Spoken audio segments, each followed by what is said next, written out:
Can you just be quiet, Lily? Ryan snapped, brow furrowed in irritation. His sharp tone cut through the mansion's peaceful air, but Lily only paused before flashing a playful grin. Maybe you'd prefer someone like Michelle. Sure, she's gorgeous, but she wouldn't care if you lived or died. The living room fell into an awkward silence. Ryan's glare deepened, his patience already worn thin. If Grandma hadn't insisted on this, you wouldn't last a day in this mansion, he thought.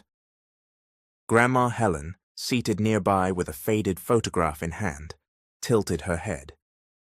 Lily, are you the girl who saved him from the fire? She asked suddenly. Ryan blinked in confusion, then his eyes widened in shock upon the realization. Few weeks ago, in the executive office at the Parker Group headquarters, the hum of the air conditioner filled the silence as Ryan typed briskly on his laptop. Known in Chicago's corporate world as sharp and merciless toward incompetence, he had no tolerance for frivolity. Understood, Mr. Ryan, the caregiving agency representative said carefully, sitting stiff in the high-backed chair. We'll send someone hard-working, no complaints, with solid experience. Ryan didn't look up. Experience isn't enough. They must follow my system, no excuses. Just do the job. The representative's throat tightened. Yes, sir, if we fail again. Then skip me and call my legal department, Ryan cut in, dismissing them with a curt nod. Back at the Parker mansion, the household staff prepared for the arrival of the new caregiver. Nestled in one of Chicago's wealthiest suburbs, the estate gleamed under the afternoon sun. In the elegant living room, Helen rocked gently in her cushioned chair. Though her frame was frail, her spirit remained lively. The place looked spotless, she praised as staff bustled about. Miss Rose, the longest-serving housekeeper, smiled. Your new caregiver will be here this afternoon, Ma'am. Helen sighed wistfully. I hope this one stays. So many have come and gone, always ending in tears or sudden resignations.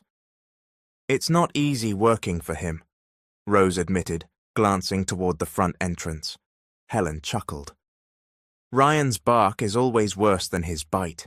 Deep down, he's kind just buried under layers of gruffness. Maybe they're just scared when he shouts, Rose countered. Isn't it part of their job to be tough? Helen teased. Honestly, I just want someone who talks, someone who laughs. This house is far too quiet. When Ryan returned home that evening, he strode into the living room. I have a meeting tonight. I can't join you for dinner, he said, without looking up from his phone. You didn't even ask how I'm doing, Helen teased. How are you, Grandma? Still kicking, she said with a laugh. The new caregiver's coming soon. I hope they last longer than the others, Ryan replied. Maybe you're the reason they leave, Helen said, arching a brow. Ryan ignored the jab, settling onto the opposite sofa with his laptop. Helen studied him silently, sensing the unspoken weight he carried, not just from the company, but from years of guarded emotions. Meanwhile, the kitchen was alive with the aroma of a simple dinner and a fresh batch of homemade brownies prepared to welcome the newcomer. The phone rang. Rose answered quickly. Yes, we have prepared the guest room. She turned to Helen. They'll be here in half an hour. Helen smiled. Good, I'm hoping for someone who won't scare easily. In his study, Ryan barely looked up when informed. Fine, I don't care if it's a man, woman, or alien, they should just do the job. The night settled calm over the estate, the mansion's golden lights spilling into the garden. But an unspoken question lingered. Would this caregiver stay or leave like the rest? A black SUV rolled to a stop at the gates. A woman stepped out, long hair in a ponytail, a backpack slung over her shoulder, and a smile undimmed by the chill in the Chicago air. She must be Miss Lily, a gardener remarked. She's got a bright vibe and is very beautiful. Lily waved to the security guard. Hi, I'm Lily, Grandma Helen's new caregiver. I promise I'm not trouble. The guard chuckled and let her in. From behind the curtains, staff peeked, whispering. Inside, Lily's eyes widened. "This looks like a movie set," she murmured. "Are you Lily?" Helen's voice called warmly from her rocking chair. "That's me," Lily beamed. "Caregiver, entertainer, listener, and occasional cook." Helen laughed. "You don't feel like a caregiver, you feel like a friend." Lily adjusted Helen's shawl. "There can't have my favorite people catching a chill." From the staircase, Ryan descended slowly, his expression unreadable. "You're Lily," he stated flatly. "Yes, sir," she replied with a playful salute. "Reporting for duty." "This isn't a comedy club. Keep it down." "Noted, boss," she teased with a wink. "Don't call me boss." "Noted again, Mr. Ryan," Helen chuckled. "Ryan, let her be. She's exactly what we've been missing." Ryan's jaw tightened. "Don't get too comfortable. You're here to work, not entertain." "Copy that, sir. Terms and conditions accepted." As he walked away, Helen leaned toward Lily. "You're the first one not rattled by his grumpiness." "Oh, Grandma Helen," Lily grinned. "I've handled tougher cases." "My brother with the flu was more demanding than royalty." As they bonded, Lily shared snippets of her life. She came from a simple family in rural Illinois, the eldest of 3 siblings, and had worked as a caregiver for years. Her natural talent for lifting spirits was evident, and her sincerity shone through. Each time Helen laughed, Lily pulled out snacks pretzels, gummy bears, and a packet of instant hot cocoa she always carried. "What's this? Emergency mood lifters?" Helen asked. "Exactly. A cure for bad vibes," Lily joked. Their connection deepened, but upstairs, Ryan paused on his way to his office, hearing their laughter. "So noisy," he muttered, but instead of confronting them, he closed his eyes, pushing down his irritation. "She's only been here a few hours. Let's see how long her cheer lasts." From there, Lily's warmth began weaving into the mansion's routine, even if Ryan pretended not to notice. That night, Lily unpacked in the guest room near Helen's. She ran her hand over the crisp linens. "Didn't expect a bed this comfy," she murmured before lying back. Her small alarm clock chimed, reminding her of her nightly ritual. Hands folded over her chest, she whispered, "Thank you, Lord. Help me last here, and maybe keep Mr. Ryan from firing me before the week ends." In the late hours of dawn, the mansion was still and hushed. Lily tiptoed into the kitchen where Rose was setting the breakfast table. "Morning, sunshine," Lily chirped, placing plates with exaggerated flair. "We've got sizzling eggs and coffee brewing." Rose smirked. "You're in a good mood, not worried about the boss?" "I've worked for people with zero sense of humor. He'll survive my singing." "Even the pots don't survive his moods," Rose muttered with a laugh. Ryan appeared in a crisp white shirt and dark slacks, laptop bag over his shoulder. He sat without a word. "Good morning, Mr. Ryan," Lily greeted brightly. No reply, only the sound of his laptop opening. Undeterred, she tried again. "Eggs sunny side up or sunny side down with my joke of the day?" His gaze lifted, cool as ice. "If you can't be quiet while I work, leave the dining area." Rose's hand froze mid-pour. Lily blinked but recovered fast. "Noted. Quiet mode activated," she said, in a mock robotic voice. She was halfway out the door when Ryan added, "And don't be careless." "This isn't a place for mistakes." Lily turned with a steady smile. "If I were careless, I wouldn't be here, right?" He didn't answer, only returned to typing. From the hallway, Helen, who had been watching, whispered to Rose, "Told you this one doesn't scare easy." Later, Lily tended to Helen's knees, chatting as she applied ointment. "Is he always like this?" she asked. "Not always," Helen replied. "Once he was joyful. Then someone broke him and turned him into a cold man. Who hurt him? Helen's voice softened. A woman named Michelle. She left when our business stumbled publicly, cruelly. Since then he's been guarded, angry. Lily placed the medicine bottle down. Maybe that's why I'm here to prove that not everyone leaves. That afternoon, Lily was in the garden watering roses when Ryan appeared. Why are you doing that? It's not your job. I have nothing doing now, so I wanted to help. You have your own duties. Stick to them. She looked him in the eye. I know my duties, Mr. Ryan, but I also know that helping others isn't against the rules. This isn't a stage for your antics, he said coldly. This isn't an act, she said lightly. It's just me. He muttered something that sounded like, so annoying, and walked away. That night, Lily brought Helen chamomile tea. Sorry if I stirred trouble earlier, she said. You didn't, Helen assured her. He just doesn't know how to respond to kindness anymore. Well, I'm not here to judge him. I'm here to care for both of you. The next morning, Helen sat on the patio sipping hot chocolate. You're like those birds, Grandma Free, Lily teased, setting down a basket of blueberry muffins. If I weren't in this chair, I'd dance with them, Helen said, smiling. Their laughter turned thoughtful when Helen said, You remind me of the old Ryan before Michelle. She told Lily about the glamorous woman who had left Ryan for a wealthier man during the company's roughest days. Lily shook her head. That's brutal. Since then, Helen sighed, he trusts no one. But I've seen how he looks at you.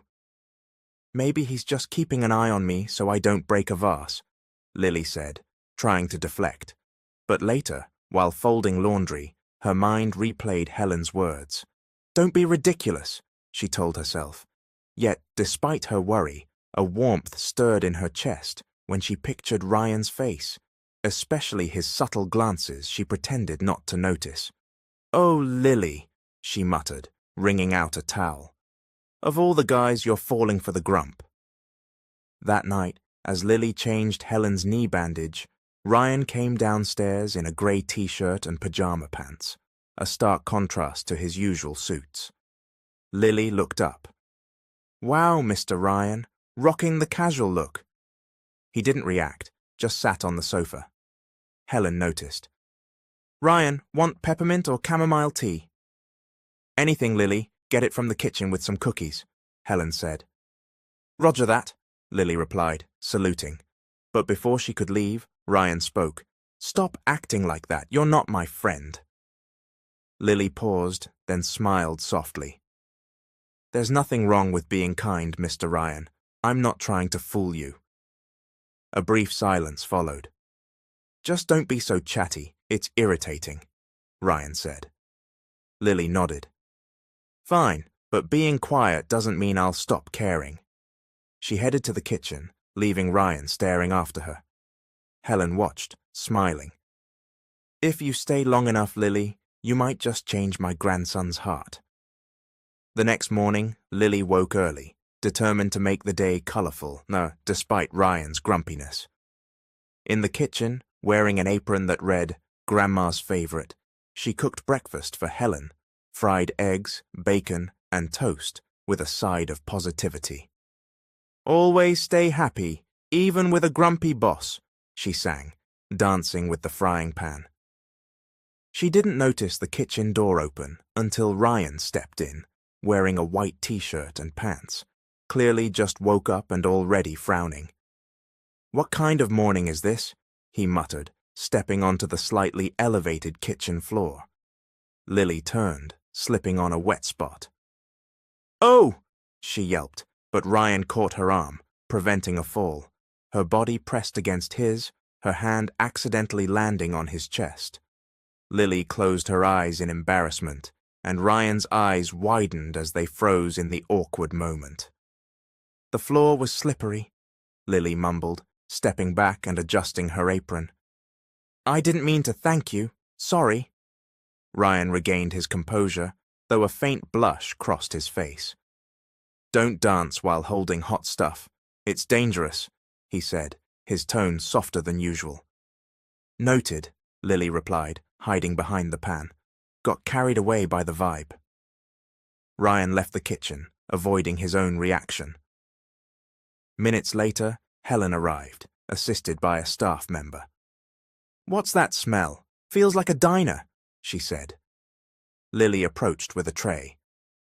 "Good morning, Grandma. Special breakfast fried eggs, bacon, and toast with a maple glaze." "Fancy," Helen laughed. "Glazed bacon, huh?" Lily nodded.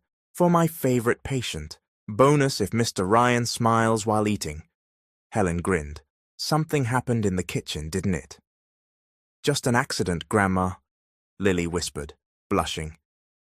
On the patio, Ryan sipped coffee, lost in thought about the kitchen incident, Lily's fall, her scent, the unexpected touch. "Why am I affected?" he muttered. Seeing Lily pass by with cleaning rags, he called out, "Stop dancing, it's dangerous." His tone was more a reminder than a scolding. "Copy that," Lily said softly. "Won't happen again."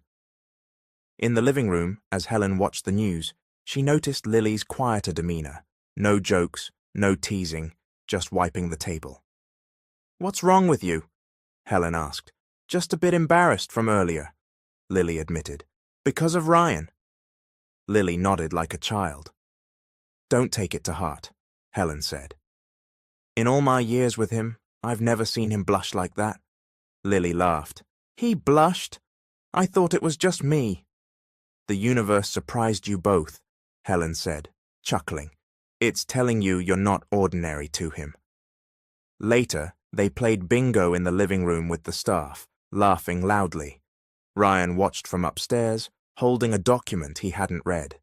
Lily's laughter and Helen's joy brought light to the once gloomy mansion. "Why are you like this?" he whispered, recalling the moment he caught her, how time seemed to stop. One night, Ryan attended a friend's birthday party at a rooftop bar in downtown Chicago. Despite the stunning city lights, a heaviness weighed on him. "Happy birthday, man," he greeted his friend Caleb, who hugged him. "Thought you wouldn't make it," Caleb said, patting his shoulder.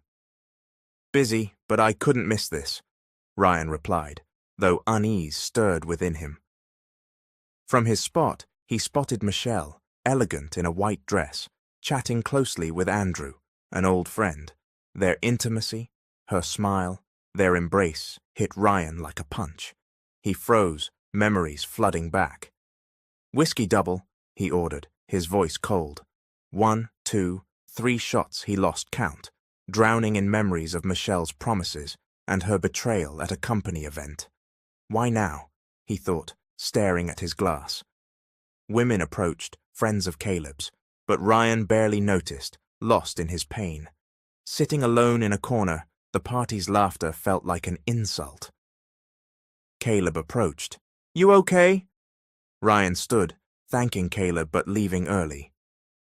In the elevator, the silence was heavy. At the mansion, the house was dark, except for a hallway light. He stumbled on the stairs, sitting on the floor, wanting solitude. Lily, alert to any noise, heard footsteps and found Ryan on the stairs, disheveled, holding a glass with leftover whiskey. "Mr. Ryan," she called softly. He gave a bitter laugh. "They're so happy, like nothing happened, like I wasn't the one left behind." Lily sat a few steps below him. "Caleb's birthday, right?" Ryan nodded. "Feels like a party for my past ghosts, too." She listened, knowing this wasn't the time to lecture.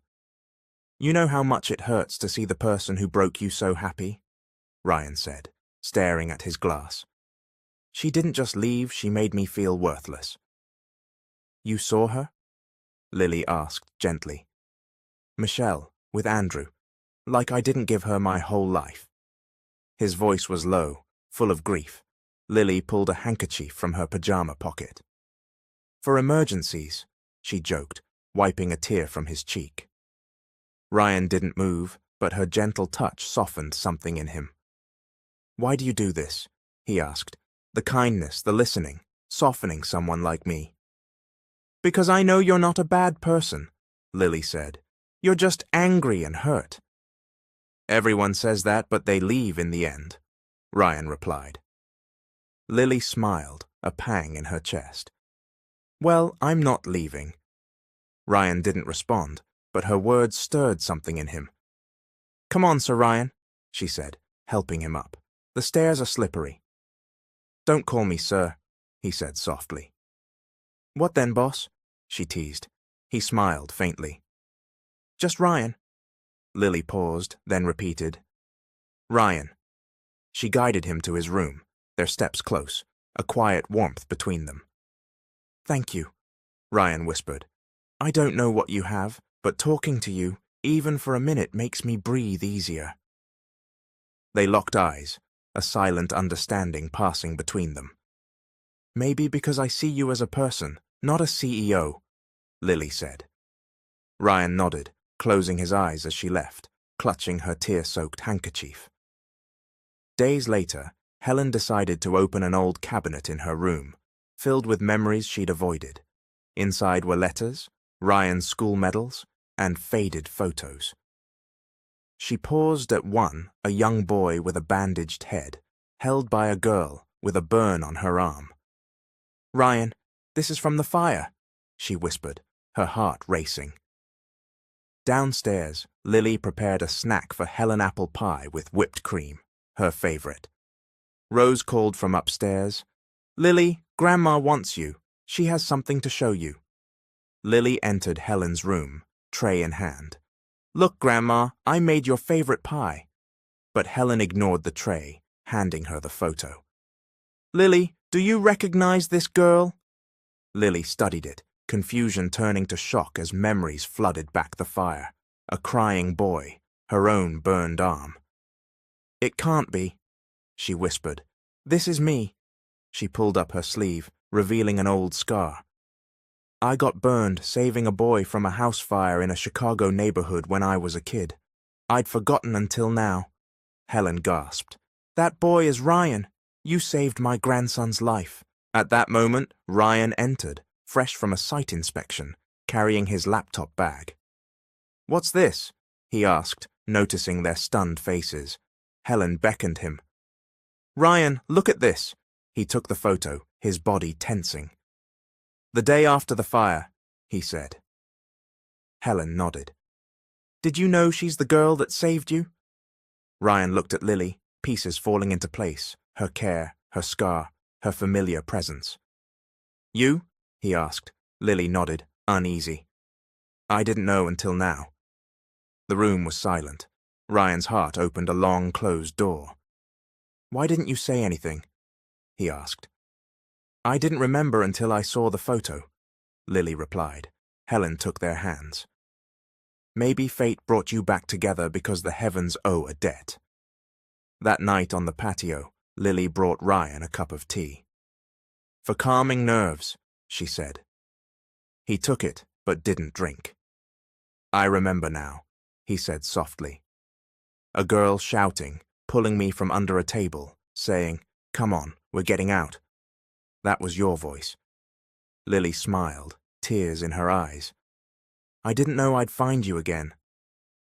Their eyes met, no words needed. They'd been reunited, not as strangers, but as savior and saved, filling each other's voids.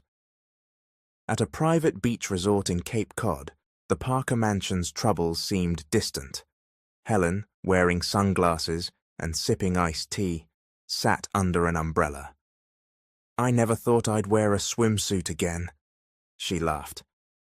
Looking good, Grandma, Lily teased, tying her hair. Despite their banter, Lily carried a heaviness. Ryan stood by a cottage, watching Lily chat with resort staff, including Mike, who offered her a paddleboard lesson. Want to try, Mom? It's easy with a life vest, Mike said. Free? Lily asked. Free plus my laugh if you fall, Mike joked. Lily laughed, agreeing to try. Ryan's jealousy flared. He approached, tension in his stance. Can we talk? He asked Lily, his tone firm. Surprised, she followed him to a quiet part of the beach under a tree's shade. "What's wrong?" she asked. Ryan's eyes burned, not with anger but jealousy. "Why do you smile at them?" he said. "You're the kind of woman any guy could fall for." Lily was speechless. Ryan stepped closer, wrapping her in a gentle, emotional embrace.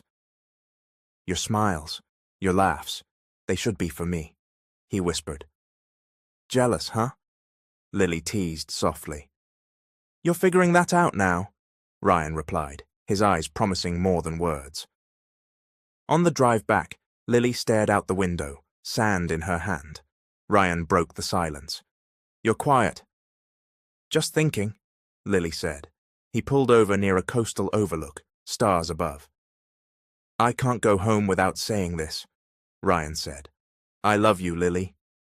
Time froze. "It's not Michelle in my heart anymore. I'm not angry at the world because of you." Lily tried to smile, tears welling.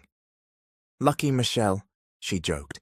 "It took you years to forget her. We've only known each other weeks."